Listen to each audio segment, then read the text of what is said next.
Good afternoon, everybody. This is Jason. I am here at, what's the name of this park? Sarah Benson Park.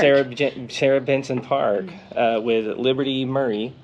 And we're going to talk a little bit about her running. I appreciate you being here, Liberty. Sure, happy to do it. So first we're going to get started with kind of your history. You from Tennessee? Yeah. So I'm not from Tennessee. I'm originally from South Georgia. My parents trained racehorses, so we moved around a lot with that. But our home base was kind of South Georgia. We moved around a lot, the East Coast, and so grew up in a lot of different places doing that, and then ended up going to vet school at Florida. So I was there for a couple of years, did an internship and residency in large animal surgery at the University of Pennsylvania. So I was there for 8 years, went back down to Florida for a year to work, and then ended up here. So I've kind of been all around the East Coast. All around the East Coast. Yeah. It's funny because I was trying to set up an interview with Liberty. I kept ruining it. She kept saying, I'm on call. Yeah. And the first time she said it, I was like, oh, she must be a doctor, you know. And then she was like, oh, I do surgery on horses. And so you primarily just work on horses. Is that kind of your expertise? Yeah. So my residency was all large animals. So I've done surgery on cattle, sheep, pigs, giraffes, polar bears, you name it. That's crazy. But I specialize in horses now. So just horses, mostly surgery, and then a lot of sports medicine type stuff as well. So your athletic type horses come to see me for their aches and pains that they have doing their athletic things, and then surgery as well. Oh, cool. But with that, there is a lot of on-call. You know, horses tend to get themselves into some situations where they need emergency surgery. So, I'm on call a lot. When I'm on call, I work a lot. So that's kind of how it goes. So sorry about that. Oh, no. It's all good. It's all good. That's the great thing. That's why I always try to reach out to people early, because everybody's schedule is just so crazy, including mine. You know, she's got, always got stuff going on. But that's really cool. So you work on horses? Do you own any?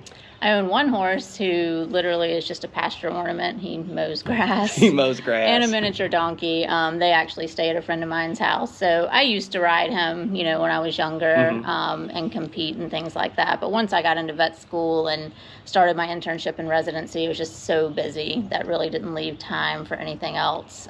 So he's been pretty much retired since then. He's an old man. He's 30, so that's pretty old for a horse. Oh, yeah. So what's the average life expectancy of a horse? I mean, it's probably in the mid-20s, I would say, at this point. It's really getting a little bit longer every year. People are taking better care of them, and there's newer surgical techniques that you can do for some of their problems. So, early to mid-20s probably, but it's not unheard of for us to see a horse that is 30 or 32 or 35 even. Wow, I had no idea they lived that long. Yeah, I don't know a lot about horses, so I know a whole lot about horses. Oh, obviously, you're like the horse expert, right? Yeah. That's cool. All right, so at what point have you always been into fitness, or? A little bit. I think I have not always been a runner. I always enjoyed being in the gym and working out. And for my job, that's pretty important. My job is pretty physically demanding, and I'm not a large human. You're not lifting the horses, right? I'm not lifting the horses, but lifting their intestines, which can be several hundred pounds. Wow, our equipment is really heavy. Wow, so, it's a physically demanding job, but I also have always just enjoyed working out and being in the gym. Have not always enjoyed running, but I come from a pretty big family of runners. So my mom's done a ton of marathons and tris. She's done New York City. I think she's done 20-something marathons. Mom, you'll have to correct me when you watch this, however many you've probably done. Probably I've done more than that. Exactly. So a bunch of marathons, a bunch of tris. My brother's done some marathons, a bunch of tris. My uncle, my aunt, my cousins, all really talented runners. And I kind of resisted that for a very long time. I would do the local turkey trot that they would drag me to at Thanksgiving and probably walk a mile of that. So I've never been not in reasonable shape, but running was never my thing, at least not originally. Gotcha. Yeah, that kind of was me. I was I just did half marathons. I only did one a year. I was like, you know, and that was, you know, I felt very good about myself because I did the one and I was like, I'm done. Yeah, you know, and which then, is more than the general population does. So you can feel pretty good about that. Right. So you mentioned a lot of tries in your family. Have you? No, I'm a terrible swimmer. Me too. I'd sink in the water. Yeah. My husband's done a half Ironman as well, and my brother's had, you know, some decent success doing them. And I think if I could get past the swimming thing, I'd be a decent triathlete. But A, it's just not where my heart is. You know, my heart now belongs to the trails. And B, I just suck at swimming. I'm so bad. So bad. So. Oh, I mean, I can't swim. I mean, I can swim, but it's not pretty. Yeah, I mean, the only thing I'm swimming to is like the swim up bar in the pool. Right. To grab a drink. Yeah. You sound very similar to me. So what was your first kind of foray in the running? You know, like what was like, you know, give us kind of how that the progression of how it went. Did you like jump straight into like, you know, like I went straight to half marathons. I did nothing lighter than that. Yeah. So did you start and build up, or what was that? That's pretty much what I did. You know, like I said, aside from the turkey trots my family would drag me to, when I decided to start running, I was going through a divorce. And I think a lot of people have some sort of catalyst in their life that kind of helps them find running. So I was going through a divorce and a friend and I decided we wanted to run a half marathon. He had been a pretty talented runner. I never had been, but he'd never run a half, and I'd never run a half. So we trained for it, and we trained pretty seriously. And I think we ran it in like 145, 148, Holy cow, that's something like good. That. Yeah. So, but I mean, it killed me. Like, I mean, that's killed me. Still strong. So after that, you know, I can remember the first time that I ran 5 miles without stopping, and that was a big deal. And I was just kind of blown away that, like, wow, my body can do this. This is something I can do. I remember my first 10-mile run. It was actually right down this road. It finished across the street, and just thinking, holy crap, I just ran 10 miles, you know. And so I did a couple more half marathons. At that point, my brother was doing his first marathon, so I kind of got sucked into, you know, wanting to give that a try as well. I ran the Savannah Rock and Roll Marathon as my first one, which is an awful first marathon, mostly because it's in cooler weather, right? Well, it's in November, but I mean, like the time we did it, it was 80 degrees when we walked out in the morning. It's really humid there. A couple people died that day. Holy crap. So it was pretty bad. And I was like, this is awful. Like, why did I decide to do this? You know, I had like really grand illusions of like doing my first one under 4 hours, and it was going to be great, and I'd trained for it. And I think I finished it in 4:13 and was like, this is the worst. Why am I doing this? Ran a couple more after that just to try to redeem myself. Ended up getting a little bit faster. Did eventually qualify for Boston. Barely. It was hard for me to qualify. Went to Boston, DNF there due to hypothermia. Holy mountain! Yeah. What year was that? It was the year that there was that the rain nor'easter. Year? Yeah. That was the year that Des Linden. Yes, won. Yes. So Des won that year. And I can't remember the guy's name. He was like some sort of ultra runner from Japan. That guy won. Yes, too. Remember, because he was an ultra runner. He was used to running in all those. So had I been an ultra runner at that point, I don't think I would have DNF. But I was not prepared. I was not prepared for 35 degrees, 40-mile-an-hour winds, and driving rain. I just wasn't. I didn't have the right gear. I didn't have a good jacket. And it's terrible. Yeah. That happened to me at Tunnel Hill. Yeah. Like, I mean, it hit me with like 5 miles left to go.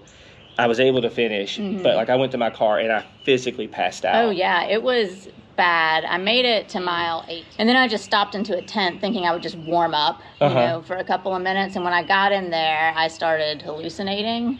I felt like I was in the ocean and the grass was the waves of the ocean. That's awful. And I was like, maybe I'll just hang out here a little bit longer. So they're like, no, you got to stop. You got to stop. They're like, you're not going, there's no hanging out. Yeah. You're hanging out permanently. It's heartbreaking, right? Like, I tried so hard to get to Boston. It wasn't easy for me to qualify. I knew I probably wasn't going to easily qualify again. I really just wanted to finish that race. So I took that one hard for a little while. But during that time, I started doing some trail running. And I kind of never really looked back from that. So was that around here? Yeah. I have some friends, so I run with a group, Franklin on the Run. out of Franklin, obviously, and a couple of them had done some ultras, and they kept tossing around this idea of, you should get on the trails, you should run some ultras, we think you'd do really well, you'd probably really like it. And so after I started getting out on the trails, that was kind of all she wrote. I didn't really I still run on the road, and I've still run some road races, but I much prefer trails at this point. Yeah, I'm kind of agree with you. I mean, once you start trail running, it's a different type of running. For sure. It's not as, it's intense in a different way. Oh yeah, that's what I tell everybody. Like the marathon that I BQ'd at decimated my body, and it's probably one of the hardest physical things I've ever done. But mentally, some of the harder mental things I've ever done have been some of the ultras I've finished. Oh, so absolutely. They're just, it's a different beast, a different animal.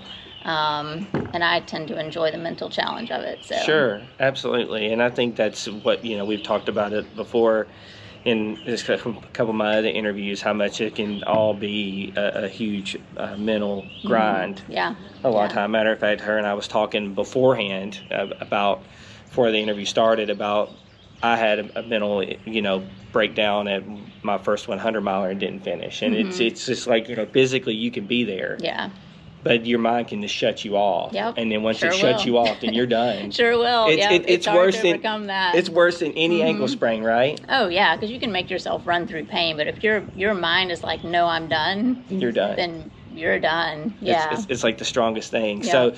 So you remember what your first trail race was? I do. Yeah, it was the Georgia Jewel 35 miler. Wow, you just started straight out of the gate. I didn't know. Yeah, I didn't know. Right? Right? Yep. I was like, I've run 7 road marathons. I qualified for Boston. How hard can this be? This ought to be fine, on like, meanwhile, flat road racing versus the Georgia Jewel, which is a beast of a race, and I love that race. But it's in the North Georgia mountains on the Pinoti Trail. Yes. It's not easy. Not easy. And I still remember kind of the first time we went out to Percy Warner to like start training to run, and I was like, what are these hills? Like, what is happening right oh my now? gosh, Percy Warner is Percy. First off, it's Percy Warner's a good drive for me, but I like to go out there and run every now and then. But you're right, it's like they're like straight up. Yeah, and especially on that red trail. I mean, it's humbling. It's very humbling, which is good for all of us, right? Right, Certainly good for me to realize that you suck so badly at something, and then what can you do to get better and improve yourself? But it's good to have that kick in the teeth sometimes, I think, to make you realize that you're not as good at something as you think you are, and that there's all these other people who are doing it so much better, and how are they doing that? Oh, I couldn't agree with you more. And it's funny because, like, trail running is so much different than road running, because, road running, it's always usually these super fit, ultra, looking people with the, like negative body fat, right? And then you get on the trail and you could get beat by somebody that's... The people that'll kick your butt are not the people you think are going to kick your butt. You have people who are in their 60s that can easily outrun people in their 30s. And to me, that's inspiring, right? Like, I want to be that 60-year-old that can still do that. Right. And I love that about this sport, that it's a sport that you can continue to grow and improve with, and age with, and do, not just do, but do well. Right. You just got to maintain, right? So you did the Georgia Jewel. Did you struggle at all during that? So much. I struggled so much.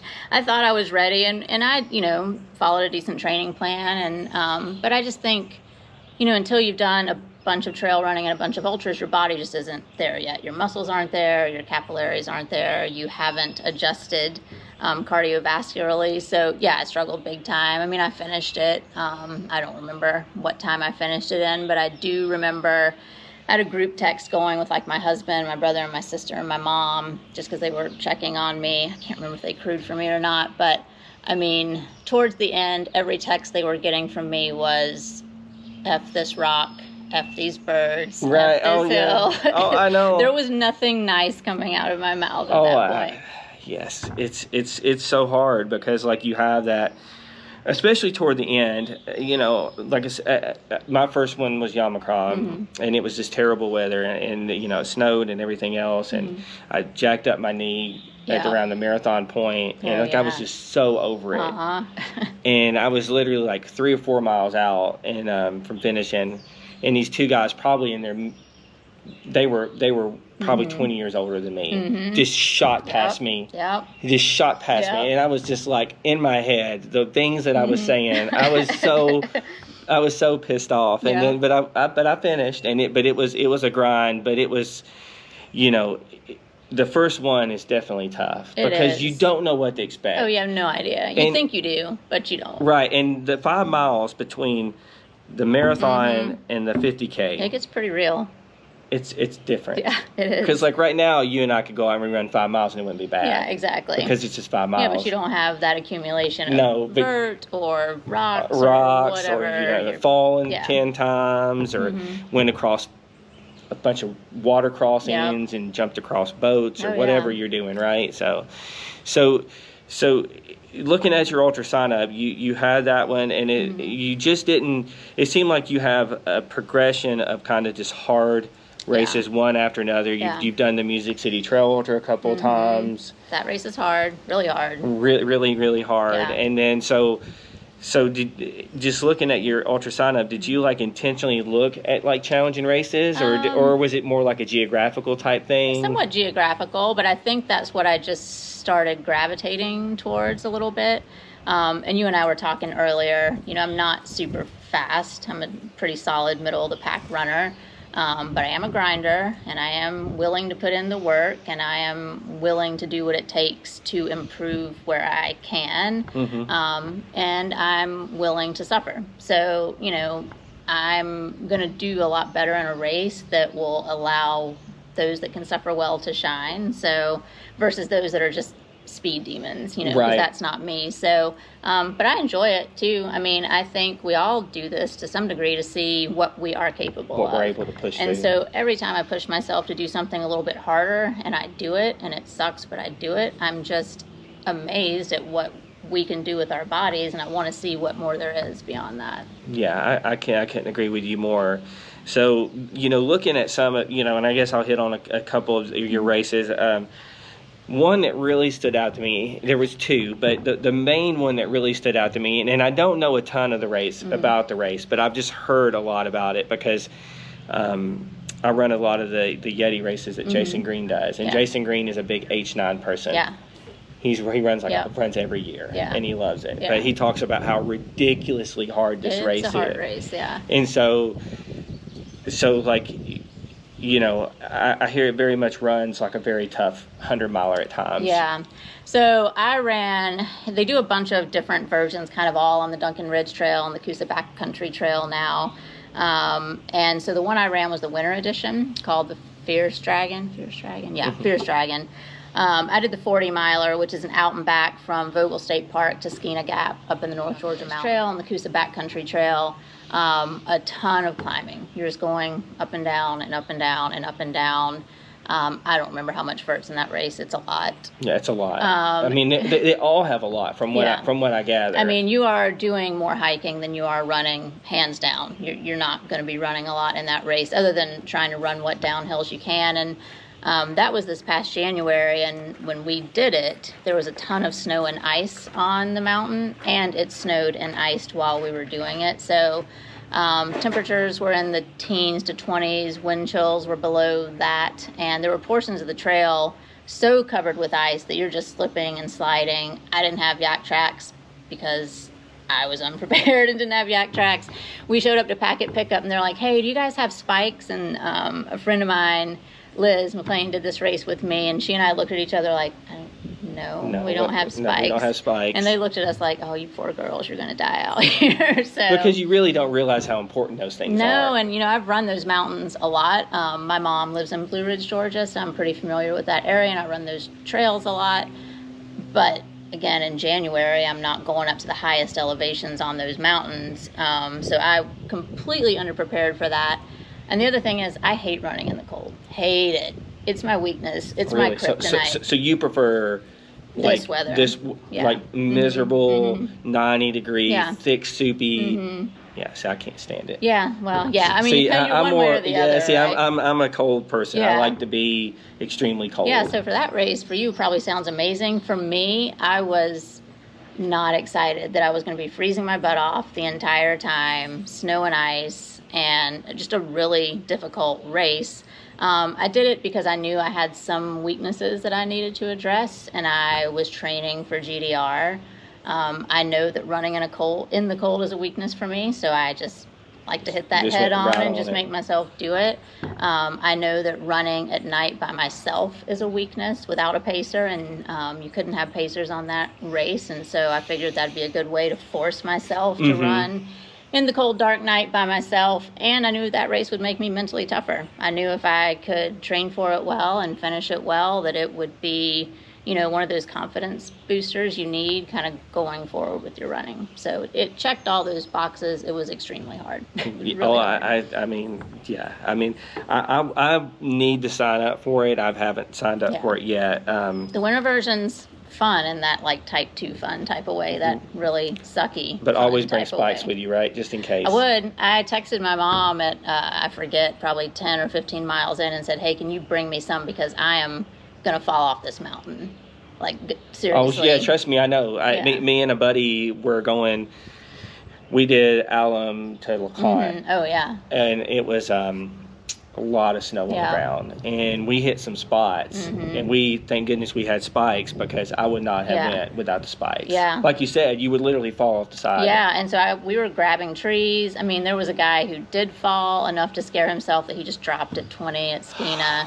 A fair number of people dropped at 20 at turnaround at the Skeena because I think just the thought, the elevation is so brutal. It's brutal, and then you add ice and cold and snow, and my hands were cold and my water was freezing, and just one of those races that probably people up north are very used to and very good at doing. Yeah, they're like, this isn't bad at all, right? I'm from the South, and I'm a skinny little chick who doesn't like the cold, so it was tough for me, but it was a good training race for GDR, and it was a great, mental boost of confidence to know that I can do those things that scare me and that are hard for me. Sure. So races like that, because Tennessee is, we're fairly flat, at least around the area we're in is fairly flat. So I think we talked a little bit before before we started interviewing. So how do you prepare for such a huge jump in vert because there's not a lot? Yeah, so a lot of hill repeats and a lot of strength training. And so, you kind of have to do that, or at least I have to do that in context with also increasing my mileage. I've found that as I get older and try to tackle these harder races, really the strength training is as important as my running. If I slack on that, then I'm going to start having some knee problems or some hip problems. If I'm really hitting it hard at the gym and making sure I'm getting my strength training in, then all the running stuff, all the climbing is going to come easier.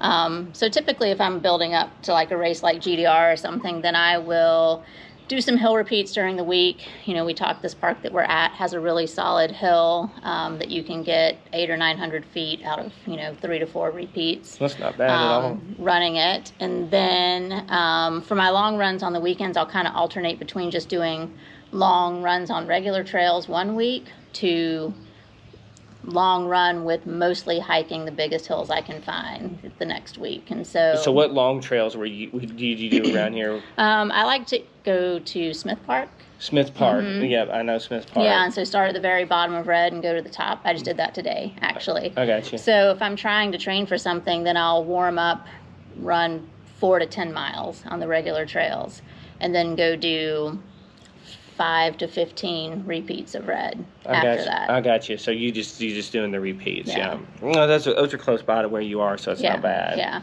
and it works. I mean, it got me through GDR, it got me through Dragon. So, as well as I think you're going to come through a race like that, but I think the strength training is key as well. And see, I've never done strength training before, which I've heard a lot of people talk about is really key. Yeah. I mean, I DNF'd the first time I tried GDR. We talked about that a little bit. And I know that my weaknesses there, one was just physical weakness. I was not strong enough. It wasn't the uphills that got me, it was the downhills. And I was having some really bad knee pain on the downhills. And so really focusing on strengthening my quads and hamstrings and glutes helped all of that.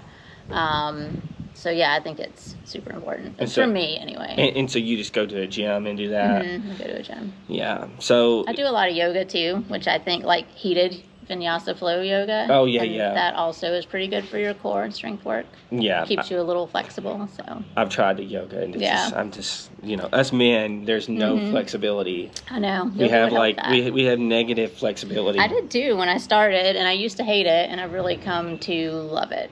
Well, somebody who talks highly about that is Joe Rogan. Yeah, He does love it, yeah. And I think there's like a ex-professional wrestler that has became like a big yoga guy, and so it's helped him with all his spinal injuries that he had with it and stuff. So I hear it's got a lot of healing qualities about it. I think it does, and it does, depending on the type of yoga you're doing, it's a strength training workout. I mean, it really is. Your core will get very strong doing it. Yeah, well, and you need it for those climbing. So you did H9, and you said you were training for GDR for that.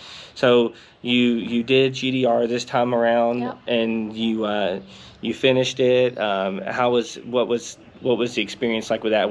Did you a lot easier, a lot better? Yeah, a lot. I mean, I think for me that race went as well as it was gonna go. Not to say that it was all like sunshine and rainbows, because it never is, right? But yeah, I was definitely much better trained for it. I really didn't have any significant pain or anything that was bothering me while I was running. Kind of the middle third of a lot of my races tend to be where I get a little mentally low and just not feeling it. And that definitely happened to me, from probably mile 20 to 30. I was just in a little bit of a mental funk. It was pretty warm that day, and it was kind of the first warm day we'd had. And so my GI tract was unsettled as well. It was a little hard for me to take in calories during those miles. But from mile 30 on, I don't know. I just flipped a switch and was like, this is happening, and I'm going to finish it. And you're doing it. So how do you, because you obviously are pretty healthy, do you have a set nutrition plan, or are you more like a Camille Herron where you're drinking beers and eating tacos? Probably closer to Camille and Courtney. Yeah. I mean, within reason. I do try to eat. We cook at home a lot. Don't eat a ton of fast food. I take my lunch to work every day. I have a solid breakfast every morning. I'm a big eater. Me too. But that being said, yes, I enjoy Taco Bell. I will go eat Taco Bell if I want it. If I want a burger as big as my face, I'm going to eat that too. So I think, I don't know, I'm just more about balance. I try to eat healthy. We have a garden. We grow a lot of our own veggies. We eat a salad every night. But I absolutely will down a burger and nachos like nobody's business. So from a nutrition standpoint during a race, do you do goos, you do gels? Yeah, I do a little bit of both. If it's 50K or under, then I'll just do gels. After that, I get bored and my stomach doesn't like it. So at that point, I'll start just kind of rolling up into the aid station and seeing what looks good to me. I don't really try to overthink or overplan it. If a cheese quesadilla is what my body thinks it wants when I come in, I'll do that. What I've started doing, and I don't have a ton of experience in the longer distances, but what I've started doing is after about mile 15 or 20 in a longer race, then I'll alternate between one gel, then aid station food, gel and aid station food, and kind of always eating something, just very slowly.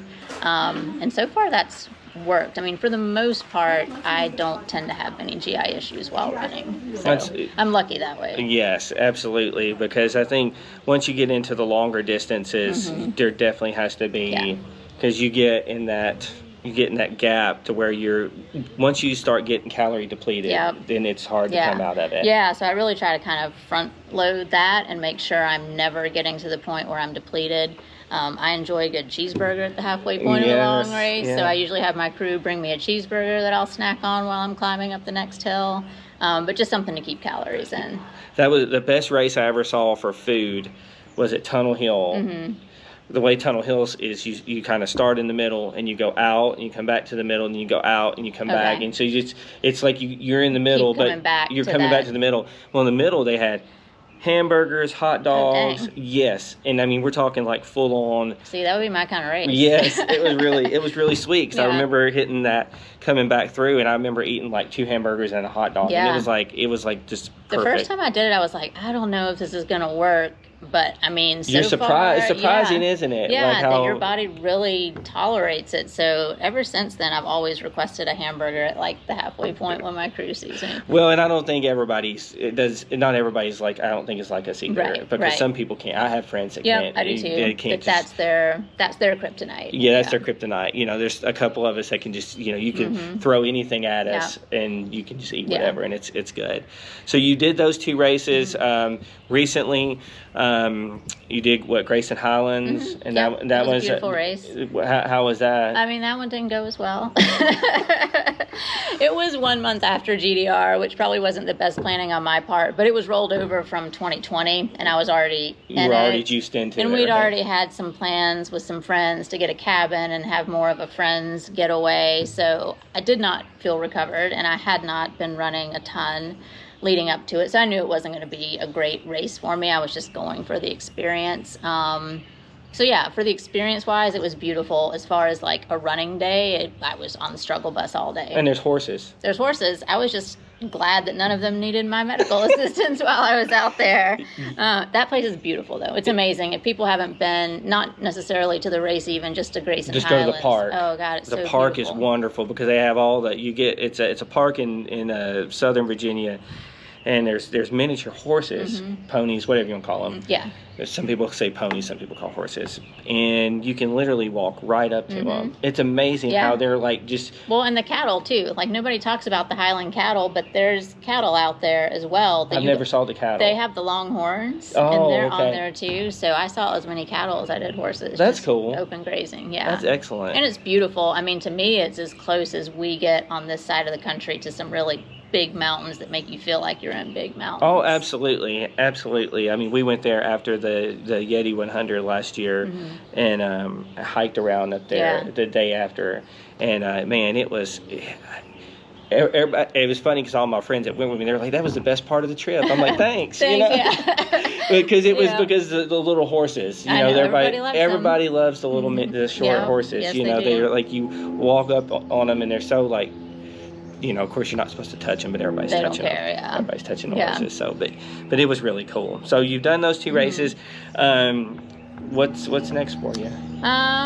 Yes, I don't know. I'd planned to run a race in Iceland, actually, and they have an ultra marathon over there on... It's cold there. Yeah, it is cold, but moderately cold. I know, that's what my husband says. He's like, "You hate the cold. Why do you keep running races in the cold?" I like to make myself do things that aren't easy. Anyway, travel with Iceland's still a little weird, so I'm scrapping that. So I don't know. I've been bouncing around the idea of attempting SCAR with a couple of friends. So we're tentatively thinking about maybe trying to do SCAR in September. I'm on the wait list for a couple of different races, so we'll see if I get into those. Mid-State Mile is one of them. And that's what, next weekend too, isn't it? Yeah, it's like 2 weekends from today. Yeah. And then another H9 race, but the summer version. A summer version. Oh, you'll love that then. Yeah, exactly. Right. Yep. And then beyond that, I don't have any huge plans. I mean, at some point I would like to do 100. I don't know which one.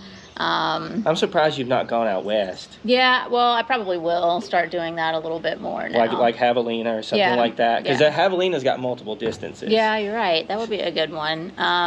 I think with COVID, we all had to start kind of making our own adventures. Right, absolutely. And so because of that, now things like SCAR, or even I've tossed around the idea, the Benton Mackay Trail in Georgia. Yes. My mom lives 0.2 of a mile from that trail. I've spent a lot of time on it. And currently there's no female FKT. Oh, wow. So there you go. I mean, it's rolling around the back of my head. I don't know. It would take some planning and a little bit more thought. I think a guy he was on. I think he was just on Stephen Kornhouse's YouTube channel. Yeah, I think it was Hunter Laniger. Yeah, something like that. Yeah. He just said it. Yeah. He and his father do the Blue Ridge Ultra races. I see. Which is also another cool race in Blue Ridge. So you did that one too. I did that one. That one's also hard on the Benton Mackay Trail for portions. So yeah, it's up down, up down. So yeah, that's just something that's kind of rolling around in my head, and we'll see if anything comes of it. Well, that's really cool. All right. Well, thank you again for doing this. Sure. I really appreciate you you meeting with me and giving me a chance to meet you and everything. Happy to. I'm always happy to talk about running. Just ask any of my friends, family, and coworkers. They wish I'd shut up about it. So just appreciate you kind of reaching out to people who are just, average middle of the pack runners with day jobs and trying to do this silly thing that we all love to do. Well, and that's the point of this, is trying to get some folks that not everybody's maybe heard of. I mean, I think everybody knows the big names around, and it's I'm trying to focus on some of the people who do cool things that maybe aren't you don't hear of all the time. And I was grateful for you being recommended to me, because I've really enjoyed this. So, me too. So thank you. So that's it for now. This is Jason, and I will see you on the trail.